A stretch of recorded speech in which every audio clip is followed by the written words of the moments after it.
Langsung saja ya. Hari ini kakak itu ingin memberikan topik tentang cara mengelola emosi. Nah, sebelumnya adik-adik apakah masih semangat? Masih. Oke. Mau ice breaking dulu? Gimana nih? Nah, oke. Langsung aja ya ke materinya. Jadi adik-adik tahu nggak emosi itu apa? Perasaan. Tuh. Ada lagi? Oke, kakak jelasin aja ya. Jadi emosi itu adalah reaksi perasaan yang timbul akibat suatu kejadian. Nah, contohnya kayak uang kalian hilang, pastinya kalian panik kan? Nah, itu salah satu contohnya. Emosi ini melibatkan 3 hal penting. Yang pertama itu pikiran, yang kedua itu reaksi tubuh, dan yang ketiga itu tindakan.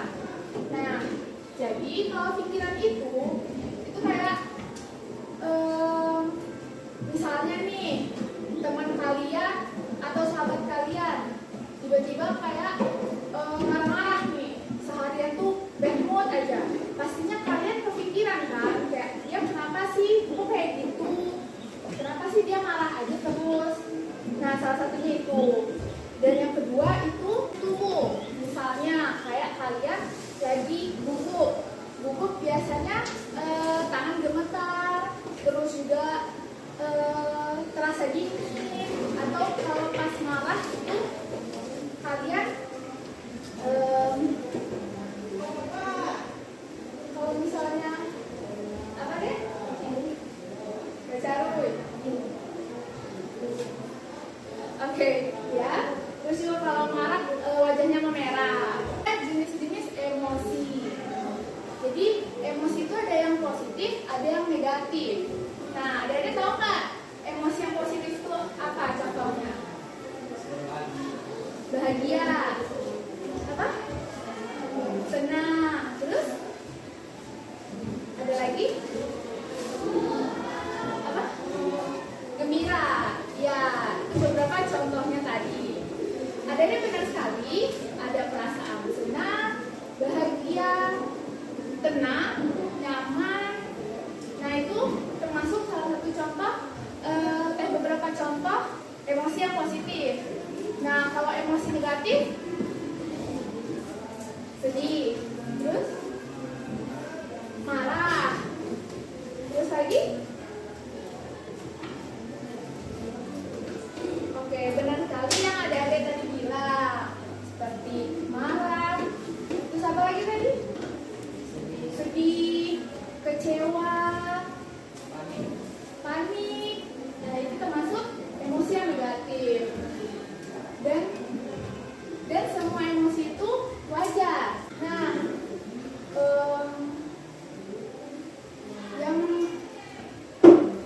yang membedakannya itu bagaimana cara kita menyikapi emosi tersebut.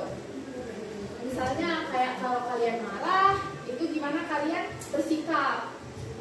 Kebanyakan orang kan kalau lagi marah itu langsung kayak ngebentak atau kayak justru diam. Nah, jadi ada dampak jika emosi itu tidak dikelola dengan baik. Yang pertama itu dampak pada diri sendiri, yang dimana adik-adik nanti jadi gampang stres, terus juga mudah lelah, terus juga sulit tidur, Selanjutnya, dampak pada perilaku. Jadi jika emosi itu tidak dikelola dengan baik, ada dampaknya pada perilaku kita.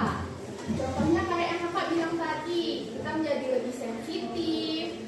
Kalau lagi ada masalah tuh, orang nyenggol aja kita kayak marah. Gampang tersulut emosinya.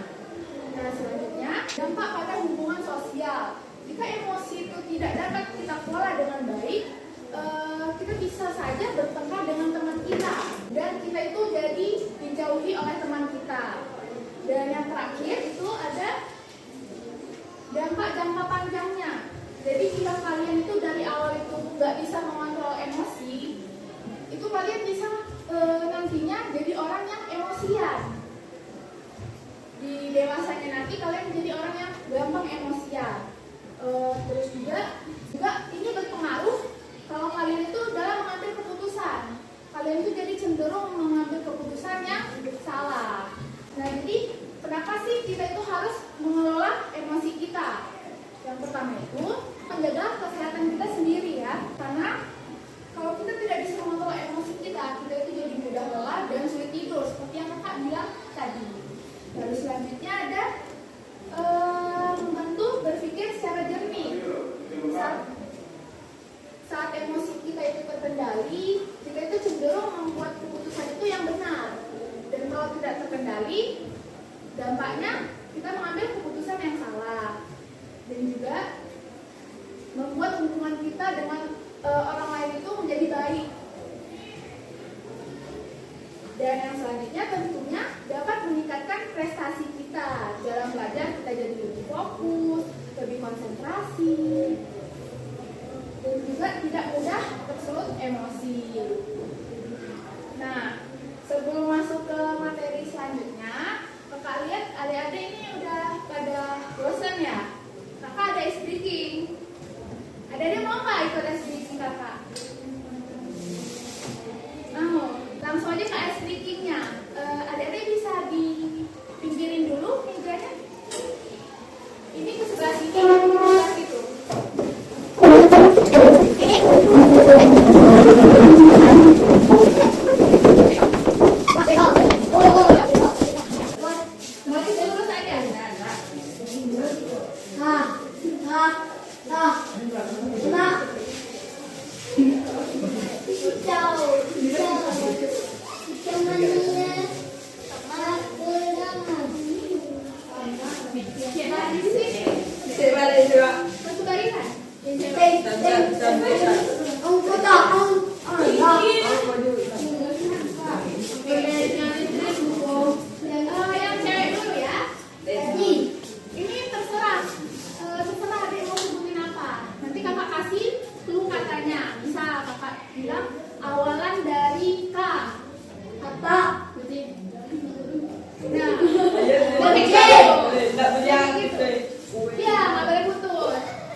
Kalau bisa mikir sampai 5 detik.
Nah,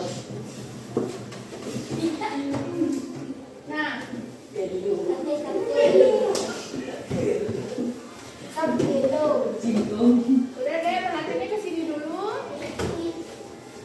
Nah, jadi tadi kan kakak udah jelasin tentang gimana kalau emosi itu tidak terkontrol kan. Nah, sekarang itu kakak ingin memberitahu gimana sih cara kita ngelola emosi.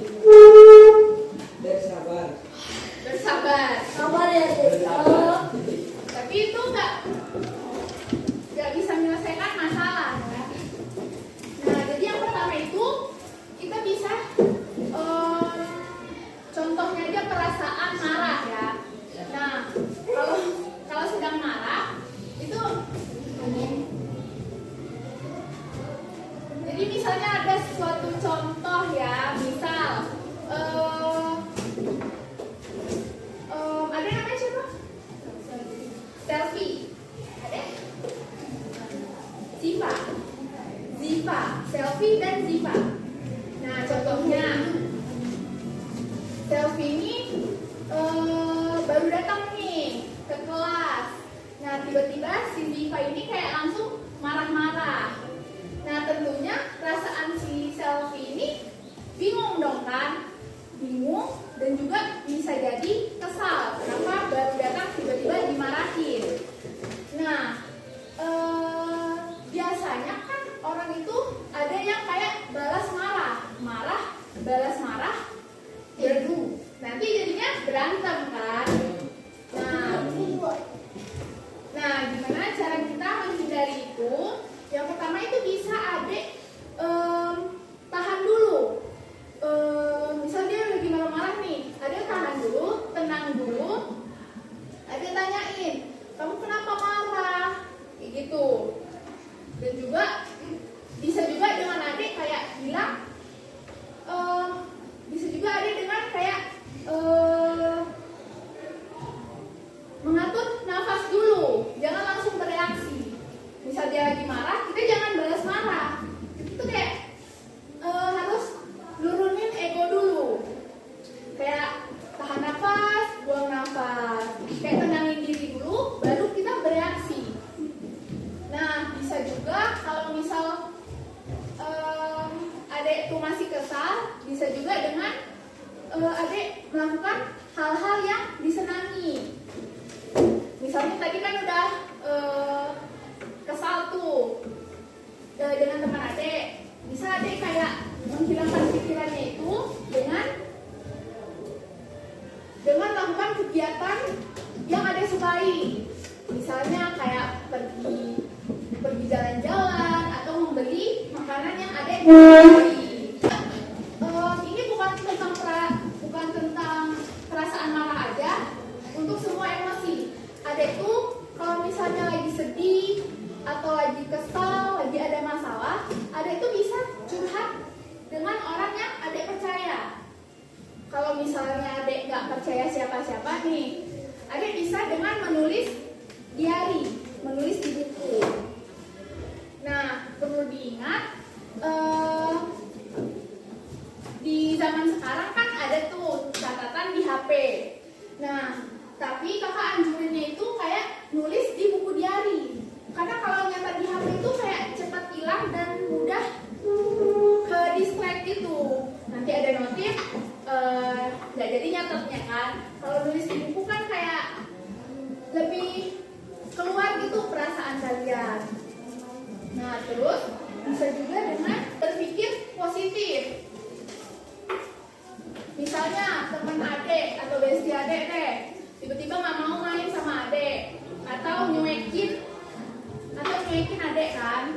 Nah, adek itu jangan berpikir kalau dia itu jahat atau dia itu punya teman lain, makanya adek nggak diajak. Jangan berpikiran seperti itu, tapi ubah pola pikirnya itu jadi kayak adek tuh mikir, oh mungkin dia lagi sibuk atau mungkin dia lagi nggak pengen main sama adek, butuh waktu sendiri. Nah,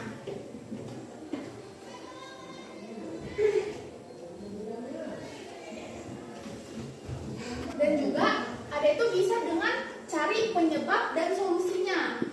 misal teman adek tuh tiba-tiba marah ke adek jangan langsung kesal. Adek tuh mikir kayak bisa berpikir kayak salahku apa ya? Kenapa dia kayak gitu? Terus juga kalau adek merasa adek tuh gak ada salah sama dia, adek bisa tanyain, kamu ada masalah apa sih? Kenapa kayak gini? Nah kayak gitu. Jadi kita jangan hanya berpikir di pola pikir kita aja, tapi kita coba bayangin di kalau jadi dia itu gimana? Dia itu kenapa sebenarnya? Jadi emosi. Jadi kalau kita emosi itu sebenarnya wajar. Yang nggak wajarnya itu gimana cara kita mengontrol emosinya itu. Kalau berlebihan tentunya itu berdampak buruk kepada kita ataupun orang-orang di sekitar kita.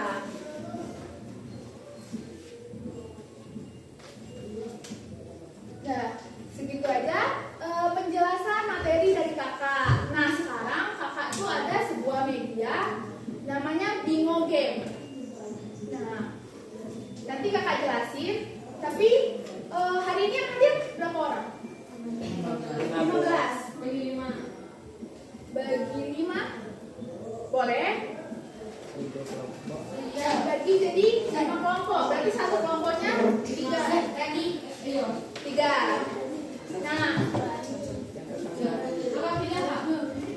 udah ada temannya? Pilih aja.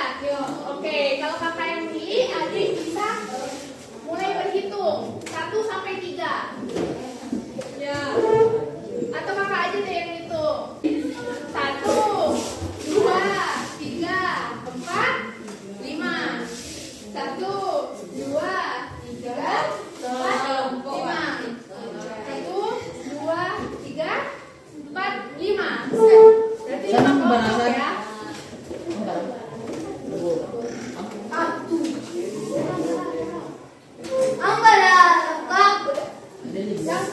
Langsung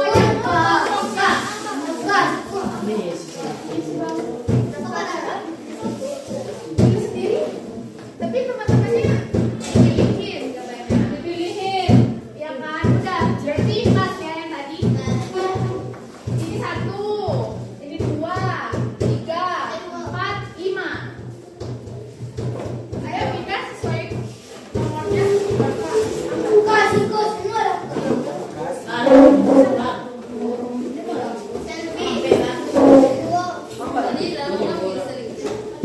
Kelompok 1 siapa? Terus? Sini dulunya.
tindakan berhenti sejenak ini disebut dengan apa? Nah, ada apa? Kontrol diri. Benar, tandain. Cepet-cepetan ya. Oke. Soal kedua.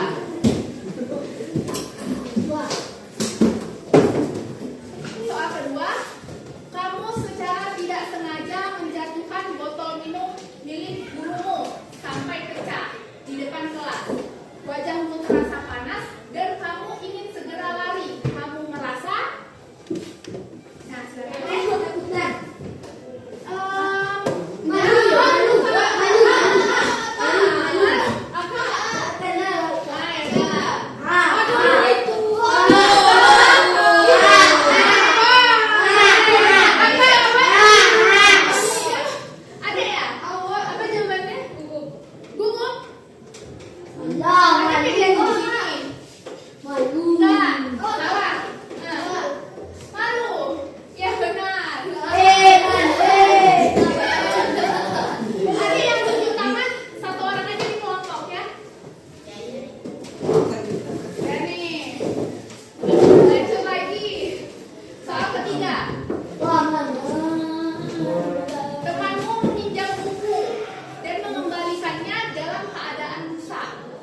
tadinya ada emosi positif dan negatif.